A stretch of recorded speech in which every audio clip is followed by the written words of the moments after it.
اعوذ باللہ من الشیطان الرجیم بسم اللہ الرحمن الرحیم۔ تمام تعریفیں اس خداوند متعال کے لیے جو اول ایسا ہے کہ جس سے پہلے کوئی چیز نہیں اور جو آخر ایسا ہے کہ جس کے بعد کوئی چیز نہیں۔ میرے محترم ناظرین، السلام علیکم ورحمۃ اللہ وبرکاتہ۔ میں ہوں آپ کا ہوسٹ علی رضا عسکری اور آپ دیکھ رہے ہیں پیام رمضان۔ ناظرین، جیسا کہ آپ جانتے ہیں کہ ہمارے اس پروگرام میں ہوتی ہے عقائد، اخلاقیات اور فقہی احکام پر خصوصی گفتگو، اور ہمارے ساتھ شریک گفتگو ہوتے ہیں جامعہ علوم اسلامی کے علماء کرام اور فاضل طلاب۔ اور آج ہمارے ساتھ شریک گفتگو ہیں جناب آغا غلام باز ساجدی صاحب۔ قبلہ السلام علیکم ورحمۃ اللہ وبرکاتہ۔ السلام ورحمۃ اللہ وبرکاتہ۔ آغا جان، خداوند متعال آپ کو سلامتی عطا فرمائے۔ سب سے پہلے ہم آپ کے شکر گزار ہیں کہ آپ ہمارے پروگرام میں تشریف لائے۔ جیسا کہ آپ جانتے ہیں کہ ہمارے اس پروگرام میں ہوتی ہے عقائد، اخلاقیات اور فقہی احکام پر گفتگو، اور آج ہم جس عنوان پر، جس موضوع پر گفتگو کرنا چاہتے ہیں وہ اخلاقی حوالے سے ایک بہترین موضوع ہے اور معاشرے میں اس کی انتہائی ضرورت ہے۔ اور جیسا کہ آپ جانتے ہیں کہ ایک دوسرے کے اختلافات کی وجہ سے، چھوٹی چھوٹی باتوں کی وجہ سے ہم ایک دوسرے سے دور ہوتے چلے جاتے ہیں۔ اس کی کیا وجہ ہے اور یہ معاشرے میں اس کے کیا اثر انداز ہو سکتے ہیں، اس بارے میں ہم گفتگو کرنا چاہتے ہیں۔ میری مراد یہ ہے کہ قطع رحمی اور صلہ رحمی کے بارے میں ہم نے گفتگو کرنی ہے۔ تو سب سے پہلے میں آپ سے یہ پوچھنا چاہتا ہوں کہ صلہ رحمی کسے کہتے ہیں اور روایات معصومین علیہ السلام میں صلہ رحمی کی کیا اہمیت بیان ہوئی ہے؟ اعوذ باللہ من الشیطان الرجیم، بسم اللہ الرحمن الرحیم۔ الحمد للہ رب العالمین، الصلاۃ والسلام علی اشرف الانبیاء والمرسلین، اما بعد فقد قال سبحانہ وتعالی فی قرآن المجید، بسم اللہ الرحمن الرحیم۔ وَإِذَا أَخَذَ مِيثَاقَ بَنِي إِسْرَائِيلَ لَا تَعْبُدُوا إِلَّا اللَّهَ وَبِالْوَالِدَيْنِ إِحْسَانًا وَذِي الْقُرْبَى وَالْيَتَامَى وَالْمَسَاكِينَ وَقَالُوا لِلنَّاسِ حُسْنًا۔ سب سے پہلے میں آپ کا شکریہ ادا کرتا ہوں کہ المعرفہ چینل کا پوری ٹیم کا، کہ جنہوں نے مجھ جیسا بندہ حقیر کو لب گشائی کا موقع فراہم کیا۔ جزاک اللہ۔ اور خداوند متعال سے دعا کرتا ہوں کہ آپ لوگوں کی توفیقات خیر میں اضافہ فرمائیں۔ خدا آپ کو بھی سلام کرے۔ ماشاءاللہ، آپ نے جو موضوع آج رکھا ہے صلہ رحمی اور قطع رحمی کے بارے میں، کیونکہ ہمارے معاشرے میں اس کی بہت زیادہ رائج ہو چکی ہے قطع رحمی کے۔ جی جی۔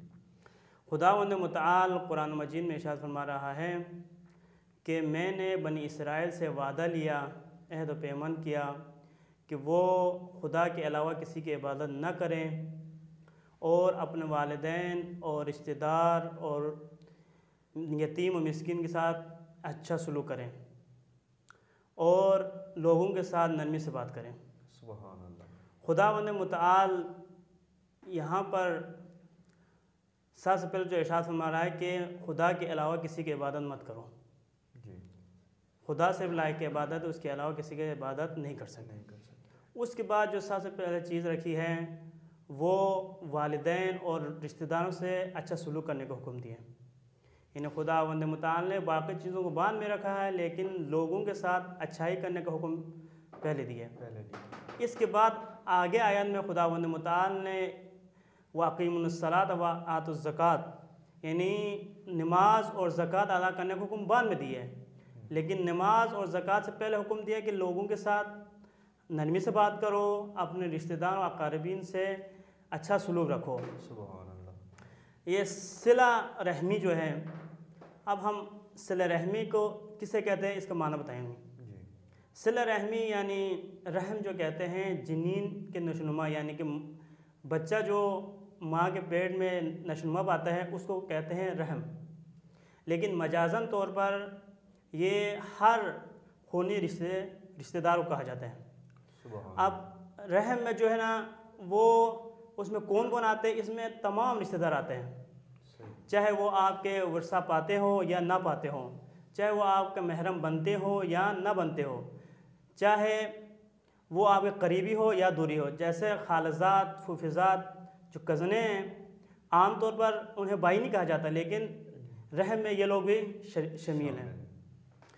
اور کیونکہ رسول اکرم صلی اللہ علیہ وآلہ وسلم جب معراج پہ تشریف لے گئے تو رسول اکرم صلی اللہ علیہ وسلم فرماتے ہیں کہ میں نے وہاں پر ایک رشتہ دار کو دوسرے رشتہ دار کی شکایت کرتے ہوئے دیکھا. جب میں نے پوچھا کہ اچھا یہ بتائیں آپ دونوں کے درمیان کتنا فاصلہ ہے, تو وہ کہتا ہے ہم دونوں کے درمیان 40 باپوں کا فاصلہ یعنی 40 نسلوں کا فاصلہ ہے. تب بھی ان کے آپس میں رحم چل رہا ہے, یعنی رشتہ داری چل رہے تھے فاصلے کے باوجود بھی. اور صلہ جو ہے وہ اتصال یعنی جوڑنا یا جڑنے کے معنی میں ہے. اور یہاں پر کیونکہ صلہ رحمی جب کہیں گے تو یعنی اپنے رشتہ داروں کو آپس میں جوڑے رکھنا یا جڑے رہنے کے معنی میں آئیں گے. اور اب رشتہ داروں کو آپس سے کیسے جوڑا جا سکتے ہیں, کس طرح رشتہ داروں سے جڑ کے رہ سکتے ہیں, اس کے مختلف طریقے ہو سکتے ہیں.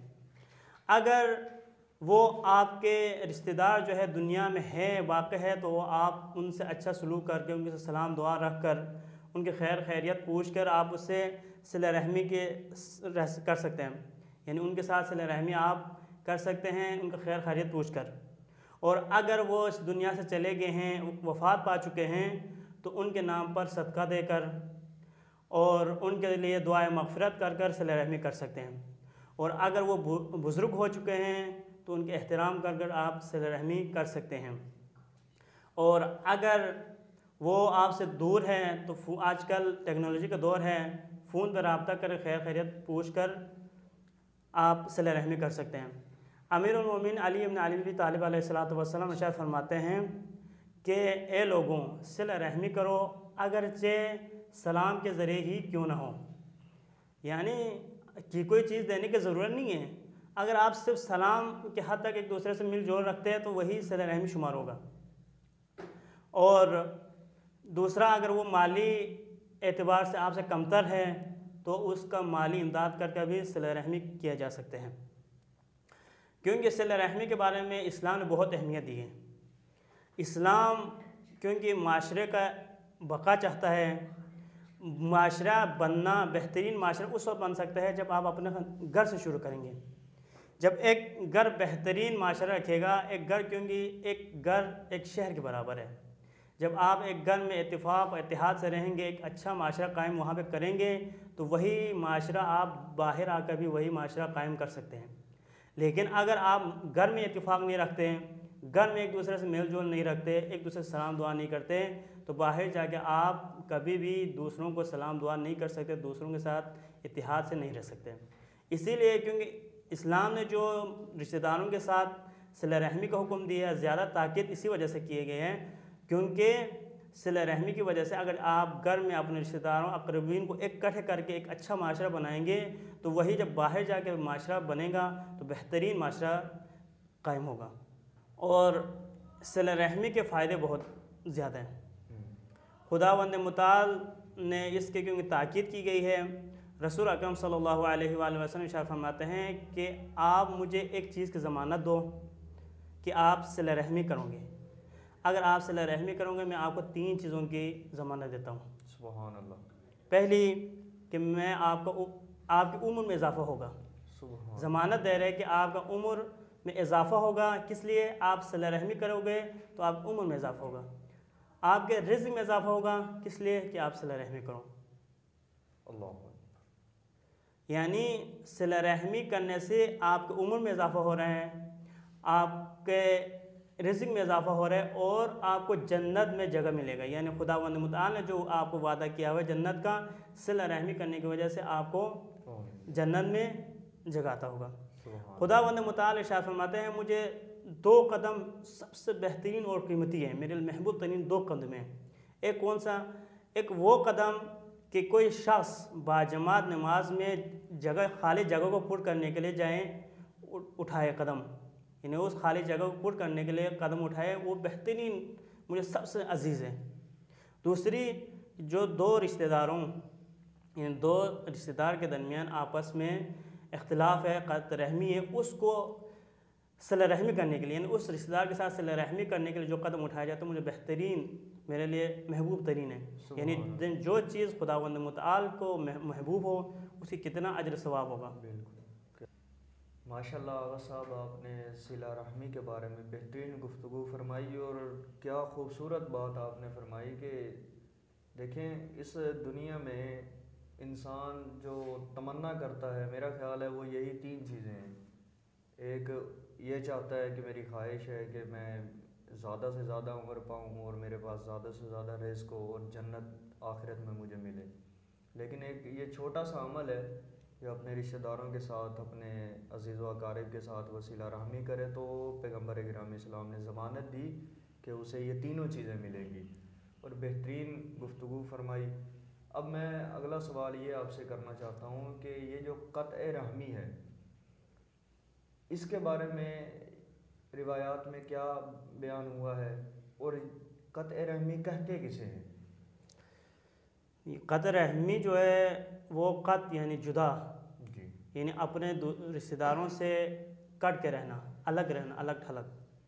خداوند متعال کو سب سے جو برا ہے لگتا ہے وہ کسی انسان کا اپنے رشتہ داروں سے الگ ہو کے رہنا بہت ناراضگی کا سبب ہے.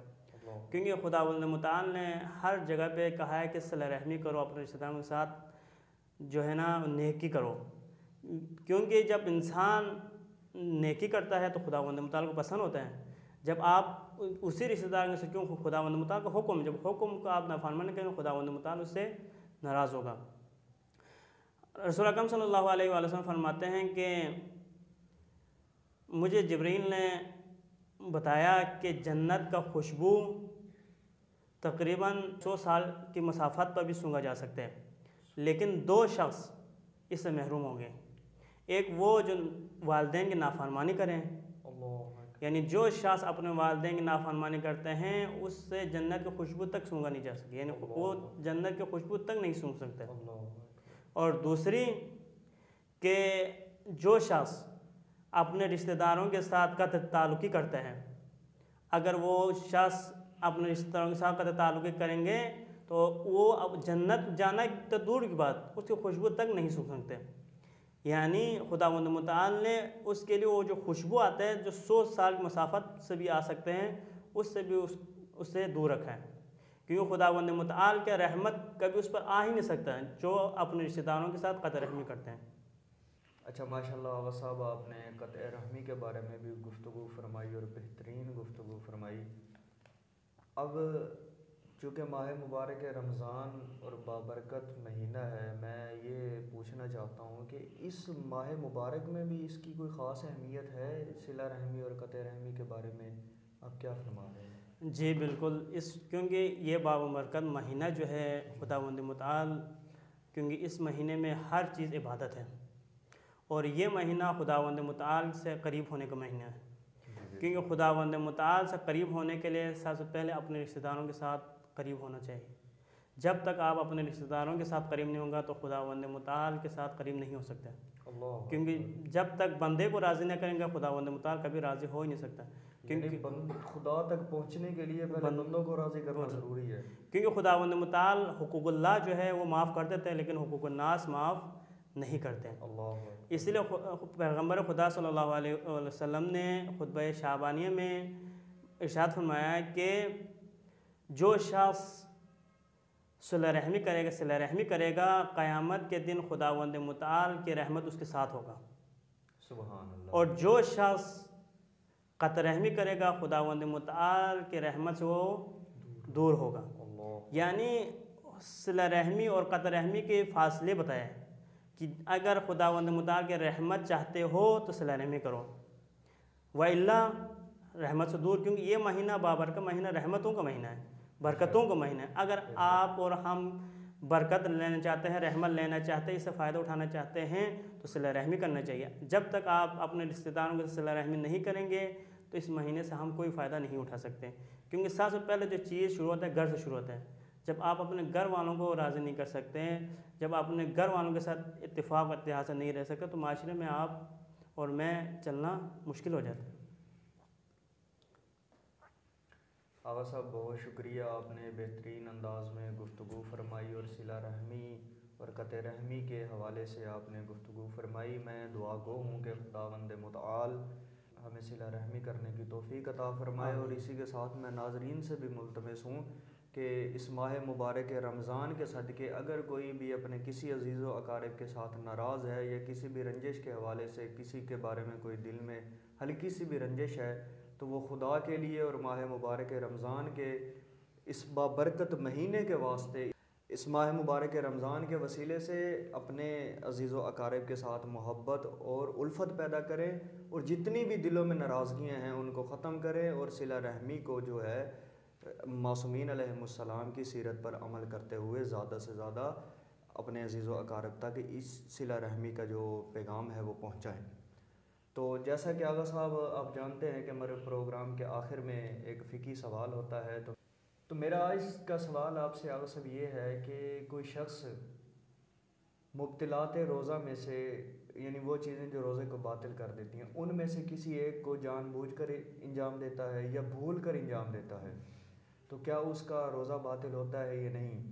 اگر وہ بھول کر انجام دے تو کیا اس کا روزہ باطل ہوتا ہے یا نہیں؟ اور جان بوجھ کر اگر انجام دیتا ہے، اور اس صورت میں کہ وہ خود نہیں یہ کام کرتا، اسے کوئی بندہ مجبور کرتا ہے کہ آپ یہ کام کرو، یعنی مبتلات روزہ میں سے کوئی ایک کام انجام دو، تو اس صورت میں اس کا روزہ باطل ہوگا یا نہیں؟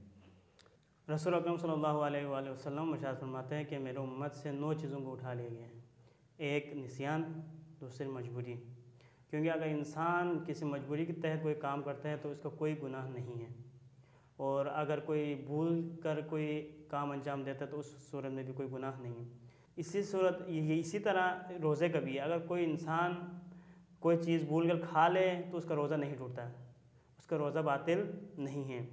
اور اگر کوئی مجبوری کسی شخص نے اس کو مجبور کیا کہ یہ آپ روزہ توڑو، یا وہ خود اپنے ہاتھوں سے اس کا کوئی چیز کھلائے یا پلائے مجبوراً، اس صورت میں بھی کوئی روزہ اس کا باطل نہیں ہوتا۔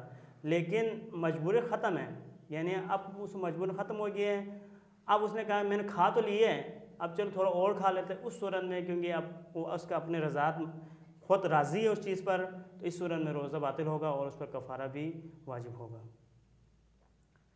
بہت شکریہ آغا صاحب، آپ ہمارے پروگرام میں تشریف لائے، خداوند متعال آپ کو سلامتی عطا فرمائے۔ تو جی ناظرین، جیسا کہ آپ جانتے ہیں آج ہم نے صلہ رحمی اور قطع رحمی کے بارے میں گفتگو فرمائی، اور آغا غلام باز ساجدی صاحب نے بہترین انداز میں گفتگو فرمائی۔ خداوند متعال انہیں سلامتی عطا فرمائے، اور میں اسی کے ساتھ دعا گو ہوں کہ خداوند متعال ہمیں صلہ رحمی کرنے کی توفیق عطا فرمائے اور قطع رحمی سے بچنے کی توفیق عطا فرمائے۔ اسی کے ساتھ پروگرام کا اختتام کرتے ہیں۔ السلام، اللہ نگہبان۔